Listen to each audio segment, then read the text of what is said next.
Obrigado, doutor Sica. Cumprimentando você, eu cumprimento os demais integrantes da mesa, meus companheiros aí do início da tarde.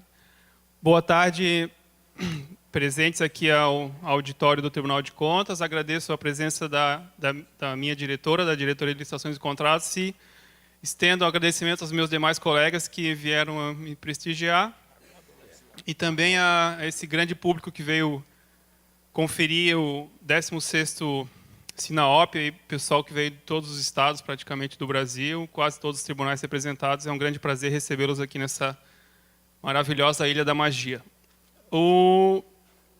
Esse artigo que eu submeti ao IBRAOP, ao Sinaop, fui selecionado, ele faz parte do meu trabalho de conclusão de curso, dessa minha última especialização, que é uma especialização em controle externo e em concessões de serviços públicos, que foi promovida pelo Tribunal de Contas, em parceria com a ENAI e com a UDESC.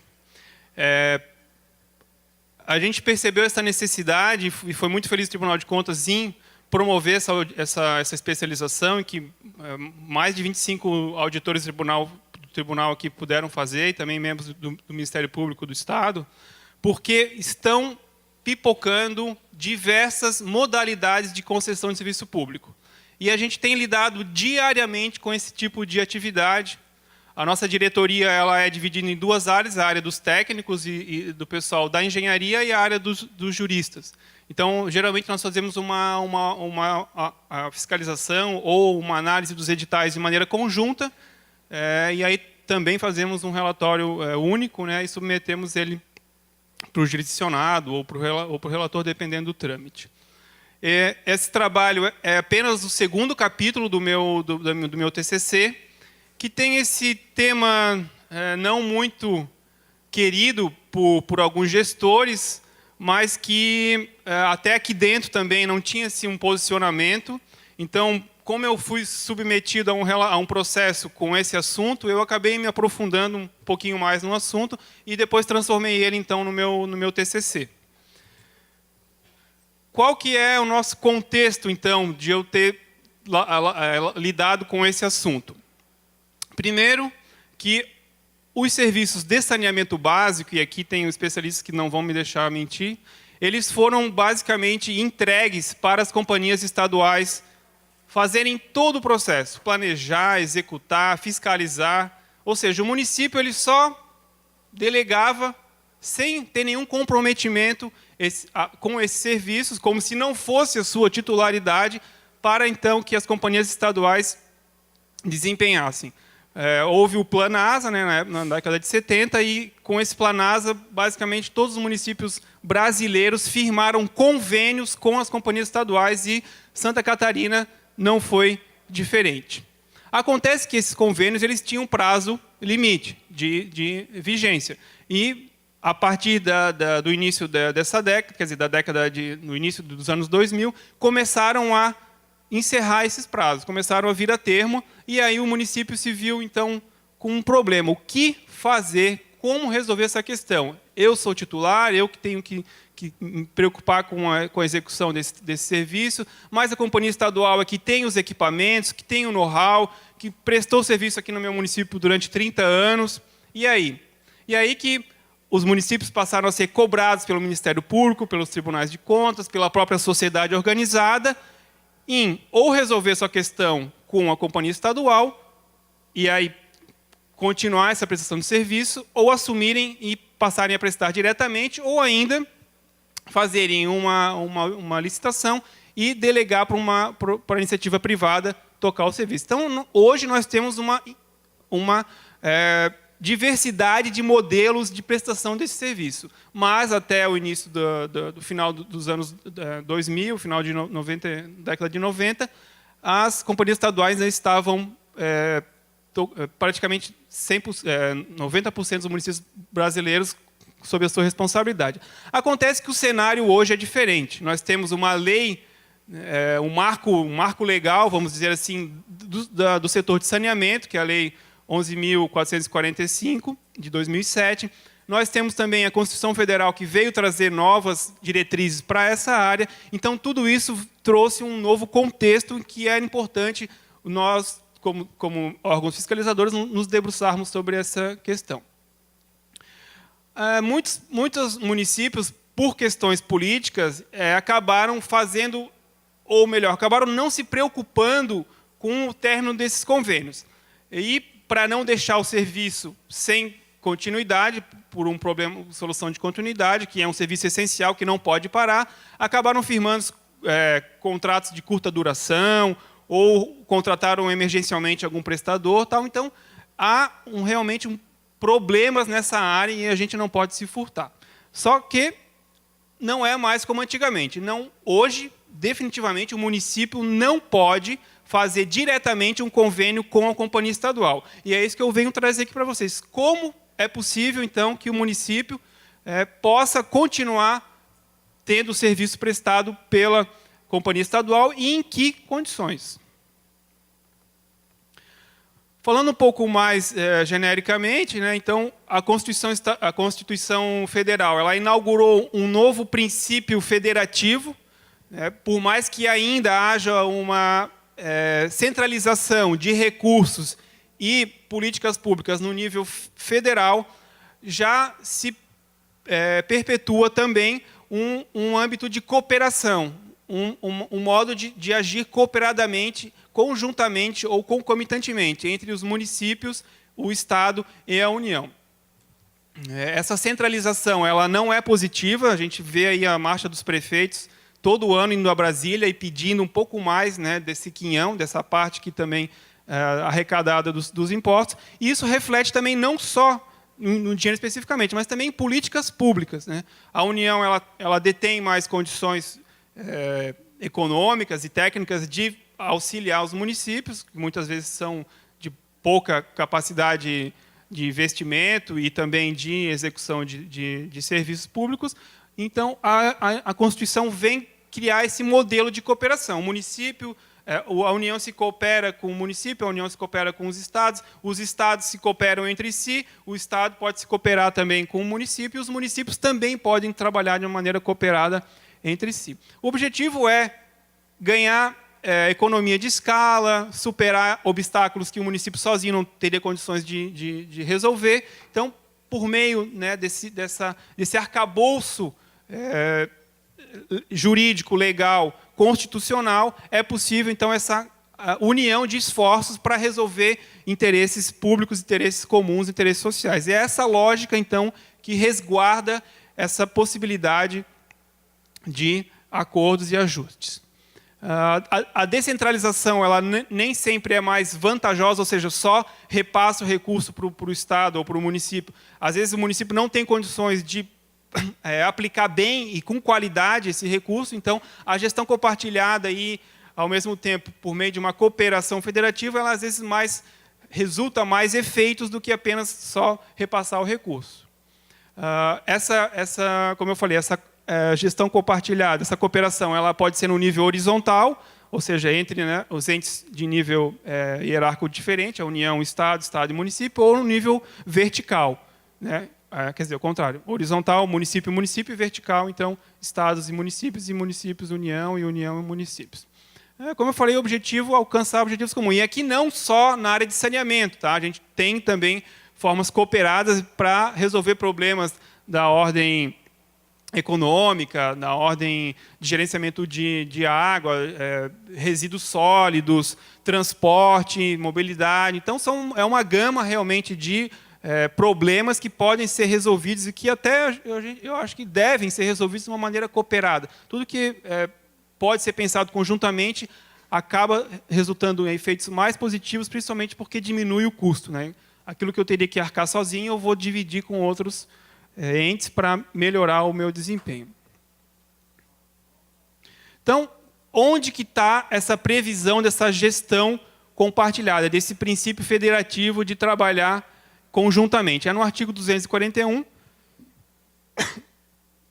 que recebeu, por meio da emenda 19 de 98, uma nova redação e claramente dispõe que a União, os Estados, o Distrito Federal e os municípios disciplinarão, por meio de lei, os consórcios públicos e os convênios de cooperação, que são os instrumentos para operacionalizar essa gestão associada. entre os entes federados, autorizando a gestão associada do serviço público, bem como a transferência total ou parcial de encargos, serviço, pessoal e bens essenciais à continuidade dos serviços transferidos. Então, não é só fazer um contrato, ou melhor, um convênio ou um consórcio, né? É necessário todo um arcabouço técnico, legislativo também, porque precisa de uma lei para autorizar, que permita essa conjunção de fatores e vontades para a coisa acontecer. Aqui eu trouxe um conceito que eu usei no meu trabalho, de gestão associada. O que é esse princípio da gestão associada? É uma modalidade de colaboração federativa, na espécie cooperação, que permite a uma ou mais pessoas jurídicas de direito público interno, mediante instrumento pactuado, cogerir os serviços públicos de titularidade de uma ou mais pessoas jurídicas de direito público interno distintas, compreendida na gestão das funções de planejamento, regulação, fiscalização e prestação de serviços públicos. Então, realmente, é um instrumento que tem que ser utilizado. Nós temos diariamente também lidado com os consórcios públicos, que é uma outra forma de atuação cooperada. Normalmente, os consórcios se dão no nível horizontal, ou seja, municípios com municípios, se consorciando para resolver problemas, né, seja de saúde, na área de mobilidade. E os convênios de gestão, os convênios de gestão associada também tem essa finalidade, mas num âmbito não com essa pluralidade de entes, né? Não são vários municípios que se consorciam, enfim, que intentam trabalhar junto, né? No caso, seria um ente, o Estado com o município, ou a União com o município, então é um nível mais baixo de ajustes. Os instrumentos, então, previstos no princípio para operacionalizar essa gestão associada, eles são os consórcios públicos e os convênios de cooperação. E, como eu falei, visam a alcance de objetivos comuns que, isoladamente, seriam mais difíceis de serem alcançados e resolvidos. E, na terceira parte desse meu artigo, eu venho trazer a questão dos institutos que estão relacionados com essa questão da gestão associada. A primeira questão que vem à tona é a da titularidade.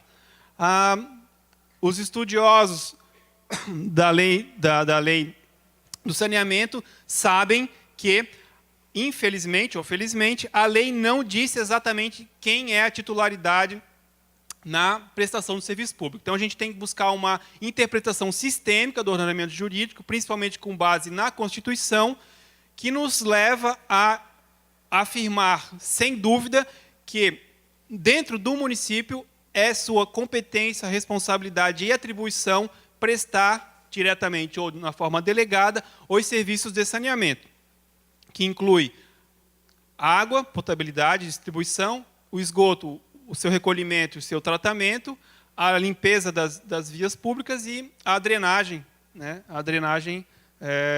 das águas pluviais. Então, e além dos resíduos sólidos também, que acabou ganhando, né, uma roupagem única e diferente, que acabou então se separando, visto que também criou-se uma normativa exclusiva da questão dos resíduos sólidos, da coleta dos nossos resíduos. Agora, quer dizer, até o ano passado, residia também uma dúvida com relação à titularidade nas regiões metropolitanas, aquelas regiões criadas por lei e consorciadas por meio de contratos, de quem seriam, então, a titularidade. E, nessa decisão aí publicada em 16 de setembro do ano passado, o STF bateu o martelo. É uma titularidade, é uma responsabilidade que tem que ser exercida de modo compartilhado. Então, nas regiões metropolitanas, a titularidade pelo saneamento, pela prestação de saneamento, é compartilhada entre os estados, entre o Estado, no caso, e os municípios daquela região. A forma como isso vai ser exercido, o STF ainda não chegou a essa conclusão, mas, a princípio, cada município vai ter uma parcela de poder de deliberação, conforme o número de munícipes, ou o tamanho do município, ou orçamento, etc. Mas esse caso também já foi resolvido, o que também resolve um outro problema nessa questão. Bom, mas, sendo titular desse serviço, e sendo possível a delegação da sua prestação para um terceiro, seja as companhias estaduais, seja um prestador privado, há uma delimitação bem clara entre aquilo que pode ser delegado e aquilo que não pode ser delegado. Então, é ponto pacífico que o planejamento é de responsabilidade única e exclusiva do município. Ele é que tem que, com seus esforços, com seus recursos e com seus meios, planejar como ele deseja ou como que deve ser prestado da melhor maneira possível esse serviço. Então, nós estamos falando dos planos municipais de saneamento básico ou do plano estadual. Então, a elaboração do plano, a sua conferência, a sua cobrança, o seu acompanhamento é do município, e isso ele não pode delegar a ninguém. Agora, a organização, a prestação, a regulação e a fiscalização é, sim, uma competência delegável, autorizada, tanto pela Lei 11.445, como por uma interpretação sistêmica da Constituição. Importante frisar aqui, para os representantes de municípios aqui, porventura, presentes, é que, assim como esse novo arcabouço jurídico legal do saneamento, setor de saneamento no Brasil, ele definiu nova roupagem, ele trouxe, mais do que nunca, uma relevância ímpar à responsabilidade do município. Porque se até no final do Planasa, dos convênios do Planasa, ele realmente não tinha preocupação nenhuma, agora ele tem que estar na agenda daquele município a preocupação com o saneamento. Tem que ter uma equipe responsável, tem que ter um setor responsável, ele tem que formar, e aí vem o papel dos engenheiros, tem que formar engenheiros responsáveis por estarem atuantes e acompanhando, seja o prestador privado, seja a companhia estadual, seja a sua autarquia municipal, na execução desse serviço, principalmente com base no plano de saneamento. Porque o plano de saneamento não é um objeto para ser realizado e colocado numa gaveta e depois ser lembrado daqui a 20 anos. Ele tem que ser constantemente acompanhado, e é por isso que esses planos têm que ser muito bem feitos, com metas estabelecidas, com objetivos claros, etc. Então, como eu disse, não é condizente delegar a organização, a regulação e a fiscalização ao parceiro prestador. A gente tem as agências reguladoras aí também muito fortes, né, cada vez mais crescendo. A Associação Brasileira de Agências Reguladoras já está fazendo 15 anos. Os estados têm criado também agências reguladoras próprias, né? O setor de saneamento tem uma configuração bem diferente, porque não há uma obrigatoriedade de centralizar-se a regulação e a fiscalização numa agência única, né, em nível federal, estadual. Cada município é que tem que definir para quem deseja delegar essa questão da fiscalização e da regulação. Ele pode criar um ente próprio, ele pode delegar para a agência do Estado, ele pode delegar para uma agência que é composta por vários municípios. Então, tudo isso é possível e os municípios têm que acordar para essa realidade. Um autor que eu usei bastante no meu trabalho, o Raul Felipe Borelli, que fez um trabalho bem parecido com o meu, mas lá em 2010, uma dissertação até orientada pela Maria Silvia Zanella de Pietro. Ele configurou, então, esses 4 possibilidades hoje mais fáceis de serem entendidas e também de serem manifestadas de arcabouços legais desse setor de saneamento. Como que o município pode se organizar para se atentar à questão do saneamento? A primeira, então, é a prestação pelo serviço diretamente pelo titular, e a regulação e a fiscalização delegada ao Estado, né, que seria uma agência reguladora, ou a um consórcio público também, que criou uma agência reguladora. Outra seria, então, ele transferir essa prestação a um consórcio público para um contrato de programa. Então, ele faz parte de um consórcio de municípios. Esse consórcio contrata uma companhia estadual ou um ente privado. Então, ele, dentro desse consórcio, é essa empresa contratada pelo consórcio que vai prestar o serviço dentro do seu município. Também ele pode transferir a prestação a um órgão ou entidade de administração indireta do ente federado, por meio de um consórcio ou convênio de cooperação, que é esse caso que eu estou trazendo aqui para a gente. Ou ainda faz uma concorrência, uma licitação na modalidade de concorrência, e traz os prestadores privados do mercado. Como aconteceu no caso de Blumenau, que a gente tem acompanhado diretamente, que contratou, então, uma empresa privada para prestar o serviço de saneamento, uma parte do serviço de saneamento lá naquele município. Já indo para o final, então, quais são os requisitos, tá, para que um município que deseje que esse serviço de saneamento seja prestado pela companhia estadual, seja por questões políticas, seja por questões de conveniência, seja porque há uma boa interação da companhia estadual com o seu município, como que ele deve proceder? Então, primeiro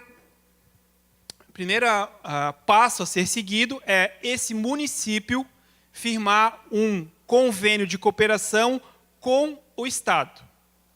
Tá? Então, não há uma relação direta entre o município e a companhia estadual, como era na época do Planasa. O município faz um convênio de cooperação com o Estado.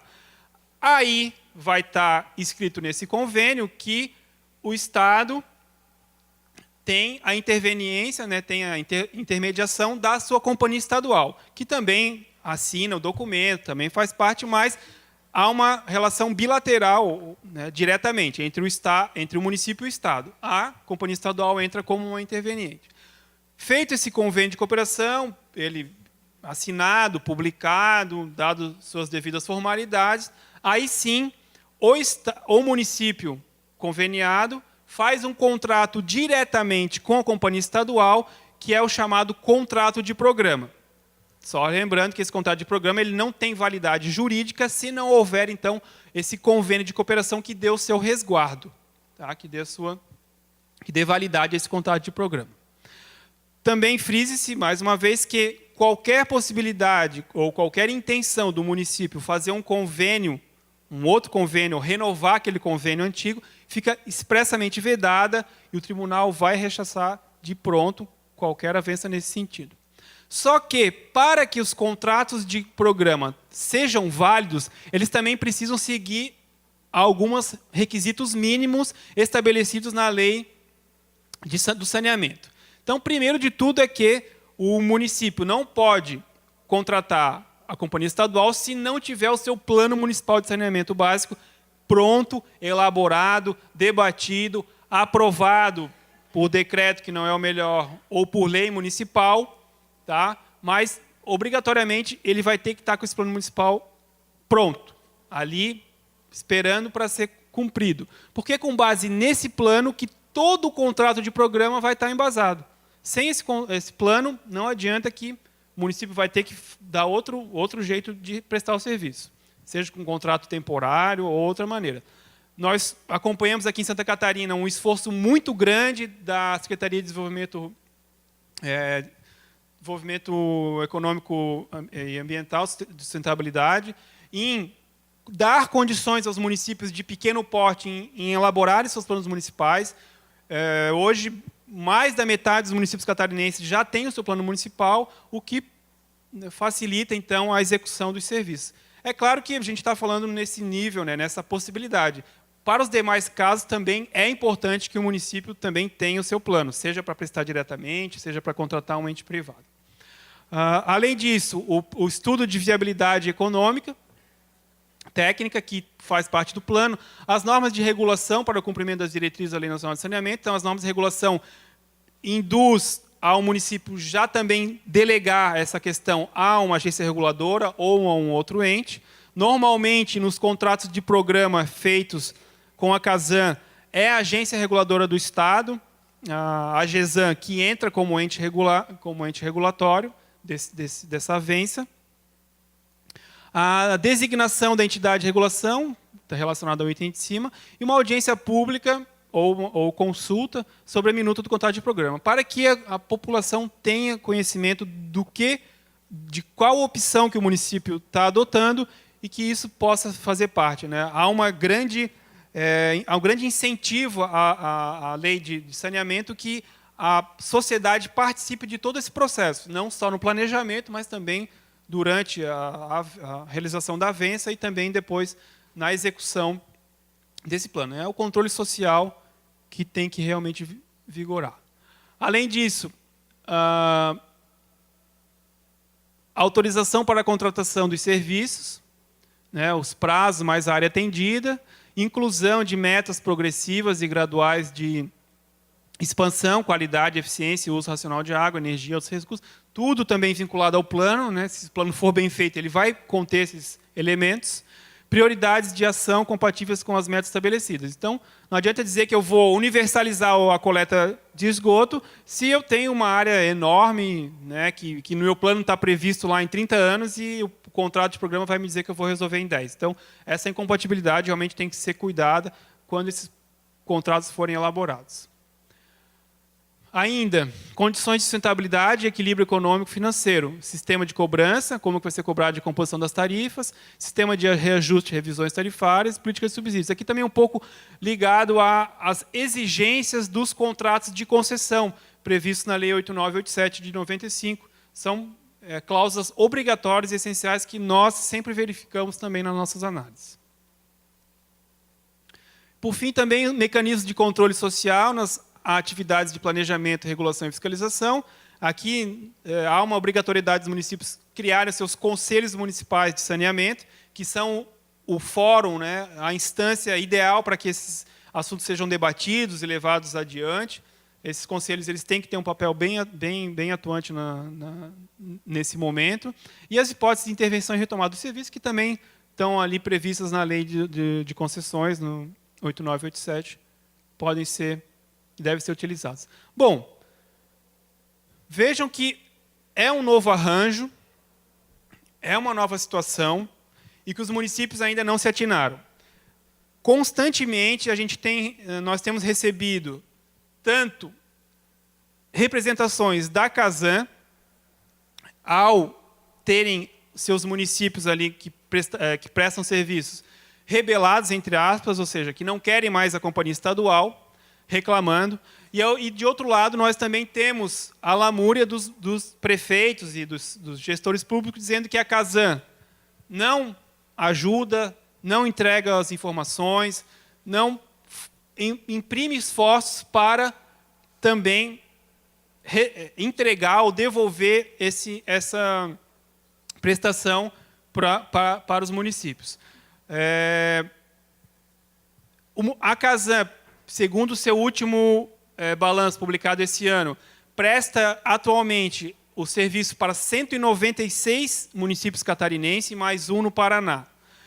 Infelizmente, o tribunal ainda não teve pernas para avaliar como anda a relação jurídica desses municípios. Quem sabe um dia a gente consegue fazer isso. Mas é importante para saber se ainda há uma extensão dos efeitos daquele convênio já rescindido, já inválido, ou se ela tem adotado essa sistemática. Além disso, o município ele tem que, de alguma maneira, tomar conhecimento de todo esse processo, todos os equipamentos, a forma de prestar, para que ele também não fique só dizendo que a Casan não entrega, e ele não faz nada. Então, o município também tem que, de alguma maneira, ou contratar uma consultoria, ou, por seus próprios técnicos, buscar também, por conta própria, independente da vontade ou não da Casan, de resolver também essa pendência para que não haja um problema de continuidade desse serviço. O que também é importante ressaltar, e que talvez seja um problema também que os municípios acabam enfrentando, é que, para a companhia estadual, isso também é muito novo. Mesmo que na Constituição tenha já essa emenda em 98, a Lei de Saneamento seja de 2007, que foi realmente um marco que mudou a situação. Então, a gente tem aí 7 anos, né, de vigência dessa lei, o que é pouco tempo, né, num setor que tem 30, às vezes 35 anos de contrato. Então, as companhias estaduais elas têm que também se colocar no lugar delas, desse novo arranjo, ou seja, elas não vão mais planejar, elas não vão mais fiscalizar nem regular. As companhias estaduais são hoje meras prestadoras, meras executoras do serviço. Então, para elas também elas estão também numa crise de existência, né? Onde que eu vou? Onde que eu preciso ir? De onde que eu vim? Infelizmente, elas dificilmente têm individualizado, né, as informações e os levantamentos financeiros daquele determinado município. Elas sempre trabalharam ou por região ou nível estadual. Então, elas também estão tendo que passar por uma certa mudança, né, de personalidade. E isso cabe aos municípios continuar essa pressão para que essa mudança acabe tendo efeitos. Aí também podem as pessoas, né, mais entendidas no assunto, começarem a criticar essa ideia ou essa solução. Bom, mas as companhias estaduais elas estão no mercado, e hoje existe um mercado concorrencial na área de prestação de serviço de saneamento, né? As companhias estaduais têm lucro, então como é que tu vai consorciar ou conveniar diretamente, né, com uma companhia estadual, já que ela tem essa questão do lucro e tal. Então, isso também é realmente louvável. Eu não entrei no mérito dessa questão, mas é interessante tratá-la. Só que, dos 5.000 e quase 600 municípios brasileiros, quantos percentuais, qual o número percentual, por exemplo, que vocês acham que tem um sistema de saneamento básico superavitário, ou seja, aquele que dá lucro, que eu presto serviço, cubro minhas despesas e ainda sobra um no caixa todo ano? É a minoria. São os grandes municípios, acima de 100 mil, e dependendo ainda da composição, da forma geográfica do município. Porque se for um município que tiver muito morro, descida, muito espalhado, também não vai ser viável. A gente tem um exemplo aqui do município de Balneário Camboriú, que tem uma média de 100 mil habitantes e é super, hiper superavitário.